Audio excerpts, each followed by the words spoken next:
ढाबा मेरे लिए सिर्फ धंधा नहीं, मेरी इज्जत है। अगले दिन दोपहर में एक सरकारी गाड़ी रघु के ढाबे के सामने आकर रुकी। गंगाधर बड़ी शान से फूड इंस्पेक्टर खन्ना साहब के साथ उस गाड़ी से उतरा। तभी गांव के लोग भी वहां इकट्ठा हो गए। तभी गंगाधर ने कहा, देखिए खन्ना साहब, यही है वो ढाबा जिसके बारे में मैंने कहा था। यहाँ गंदगी देखिए और मटन की जांच कीजिए। मुझे पक्का यकीन है कि यहाँ मिलावट होती है। रघु, हमें तुम्हारी रसोई की जांच करनी होगी। हटो किनारे। रघु ने बिना डरे रास्ता दे दिया। इंस्पेक्टर ने मसालों के डिब्बे खोले, मटन के स्टॉक की जांच की और फिर उस कड़ाही के पास पहुंची जिसमें मटन पक रहा था। मैंने सुना है कि मसाले तुम खुद पीसते हो। जी साहब, बाजार के पिसे मसाले भरोसेमंद नहीं लगते, इसीलिए खुद मेहनत करता हूँ और अपने हाथों से मसाले पीसता हूँ। इंस्पेक्टर ने मटन करी का एक चम्मच लिया और उसे चखा। पूरी भीड़ अपनी सांसें थामकर देख रही थी, लेकिन गंगाधर के चेहरे पर जीत की मुस्कान थी। तभी इंस्पेक्टर खन्ना ने चम्मच को नीचे रखा और अपनी डायरी निकाली। पहले उन्होंने गंगाधर की तरफ देखा और फिर रघु की तरफ। गंगाधर जी, आपने बिल्कुल सही कहा था। ऐसी मटन करी यहाँ होनी ही नहीं चाहिए। सुना गांव वालों आप लोगों ने? चलो रघु, अब जल्दी से अपनी दुकान समेट लो। मेरी पूरी बात तो सुनिए।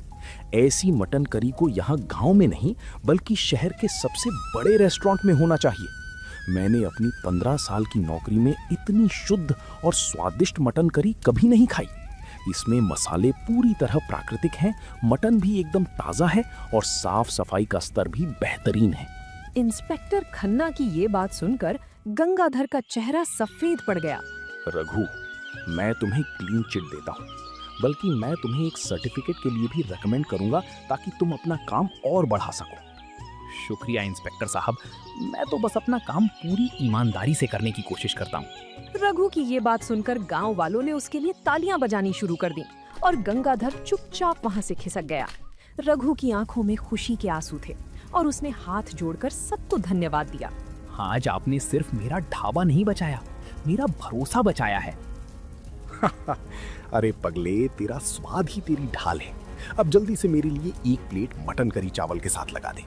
आज जीत की खुशी में हम सब साथ खाएंगे। कुछ दिन बीत गए।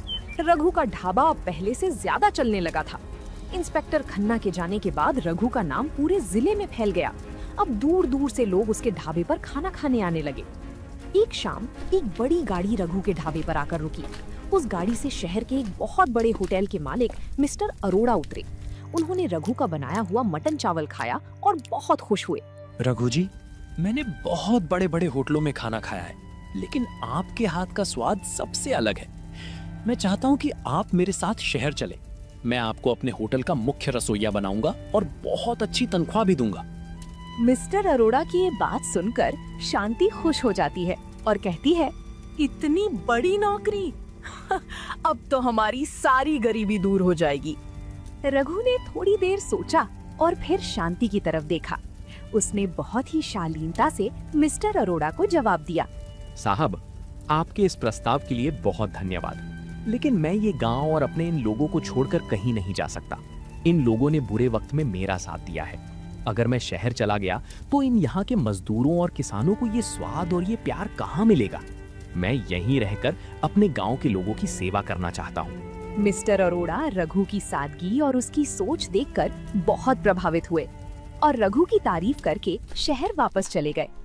वहीं दूसरी तरफ गंगाधर का राज दरबार होटल पूरी तरह खाली रहने लगा। लोग अब उसके पास खाना खाने नहीं जाते थे, क्योंकि सबको पता चल गया था कि वो अपने खाने में मिलावट करता है।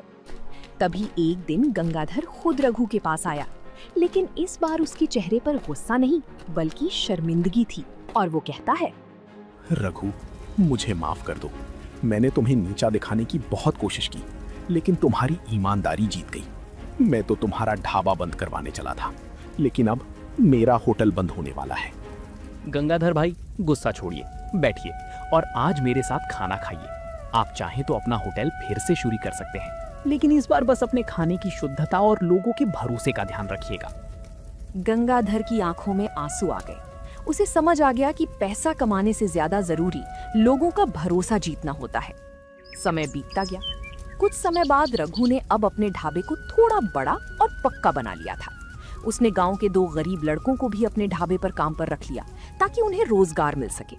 लेकिन रघु आज भी खुद अपने हाथों से मसाले पीसता है और चूल्हे की आंच पर ही मटन पकाता है। आज भी जब लोग रामपुर गांव से गुजरते हैं तो उन्हें मटन की वो सोंधी खुशबू अपनी ओर खींच लेती है। रघु अब अमीर तो हो गया था, लेकिन वो आज भी वही पुराना और सरल रघु था जो सबको प्यार और ईमानदारी से खाना खिलाता था।